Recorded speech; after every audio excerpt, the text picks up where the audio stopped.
Hello, my friends. Welcome back to my channel. I'm so happy to see you here today. In this video, we are going to learn English with a special technique called shadowing. Now, you might be wondering, what is shadowing? Let me explain. Shadowing is when you listen to someone speaking in English and try to repeat what they say exactly how they say it. It helps you improve your pronunciation, intonation, and even your listening skills. It's like being a shadow, following every move. Here's how you can use this video to practice. First, listen to me as I read a story. All the words will appear on the screen so you can follow along. Then, try repeating after me, copying my tone and rhythm. It's okay if you don't get it perfect the first time. Practice makes progress. Before we begin, I want to tell you why I chose this story.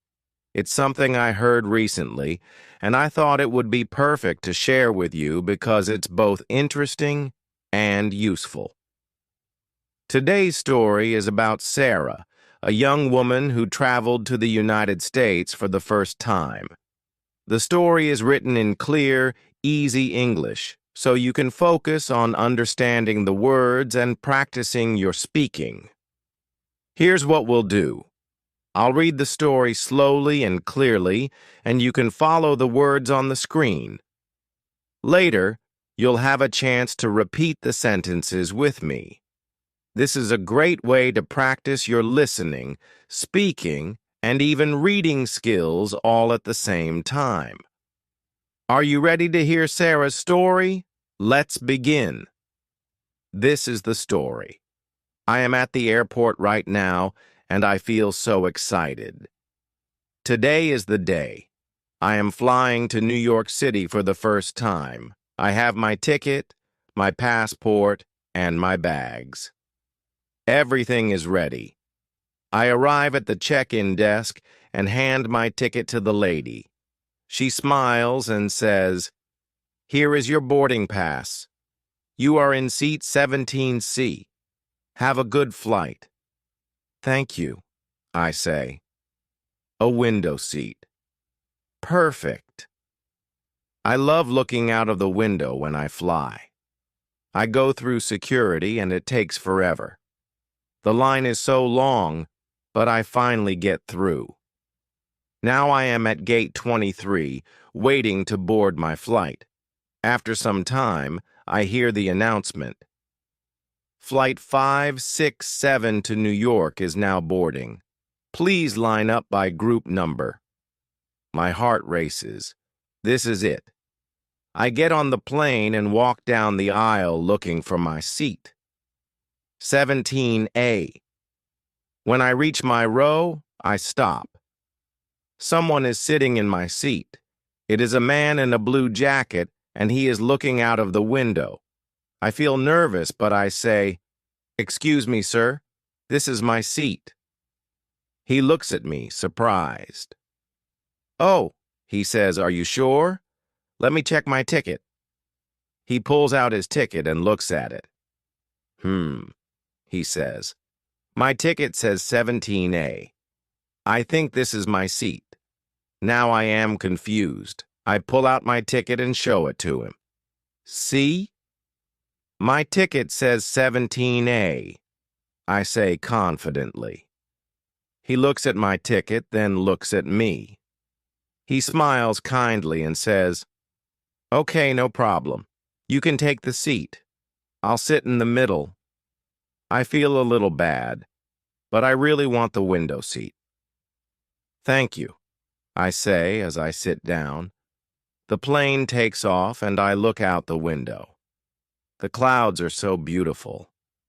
I feel happy and relaxed now. The man next to me starts a conversation. "Are you going to New York for vacation?" he asks. "Yes," I say. "It's my first time. I want to see Times Square and the Statue of Liberty." "That's great," he says. "I live in New York. You'll love it. It's a busy city, but it's full of life. As we talk, I notice something strange. He doesn't seem upset about losing the window seat. He is calm and even friendly. After a while, the flight attendant comes by. She looks at me and then at the man. "Excuse me," she says, "but I think there's been a mistake." I freeze. "What mistake?" I ask.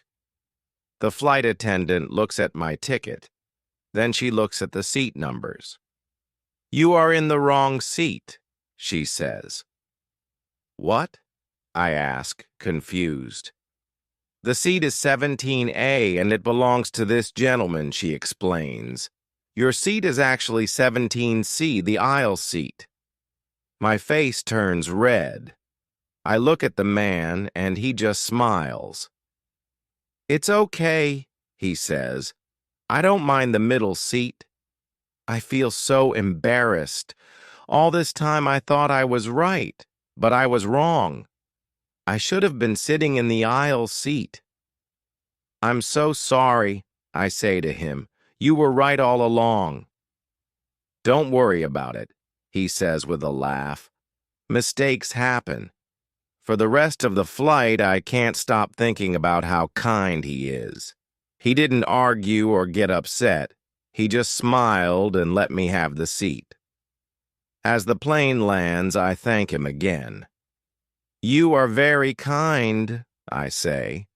He just laughs and says, "Enjoy New York, and next time, double-check your ticket." When I leave the plane, I feel a mix of emotions: embarrassment, gratitude, and relief. This trip is already teaching me something important. Sometimes it's okay to admit when you're wrong. So, what can we learn from Sarah's story? First, always double-check your ticket. It's a simple step, but it can save you from a lot of confusion. Mistakes, like sitting in the wrong seat, are easy to make, especially when we're feeling excited or nervous. But here's the most important lesson: mistakes are okay. Sarah thought she was right, but she wasn't. Instead of getting upset, the man showed kindness and patience. This teaches us that being kind to others, even in small situations, can make a big difference. Learning English is just like this journey. Sometimes we make mistakes, and that's okay. Mistakes help us learn and grow. The important thing is to keep trying and stay positive. Every small step you take in learning English is a step closer to reaching your goals. Now, I want you to think about this. What would you have done in Sarah's situation? Would you have switched seats or insisted on staying where you thought you belonged? Let me know in the comments. Now let's look at some useful phrases and vocabulary from Sarah's story. These are words and expressions you can use when you travel or even in daily life. 1. Useful phrases at the airport. "Excuse me, this is my seat." Use this phrase if someone is sitting in the wrong seat. Repeat after me. "Excuse me, this is my seat." "Let me check my ticket." A polite way to confirm your seat or other travel details. Repeat after me. "Let me check my ticket." "Have a good flight." A friendly way to wish someone a safe and pleasant trip. Repeat after me. "Have a good flight." 2. Vocabulary for travel. Boarding pass. This is the ticket you need to get on the plane. Boarding pass. Example: I showed my boarding pass at the gate. Window seat, middle seat, aisle seat. These are the 3 types of seats on a plane: window seat, middle seat, aisle seat. Example: I prefer a window seat because I love the view. Security check. The process where airport staff check your bags and ID. Security check. Example. The security check took a long time today. Gate. The area where you wait to board your flight. Gate. Example.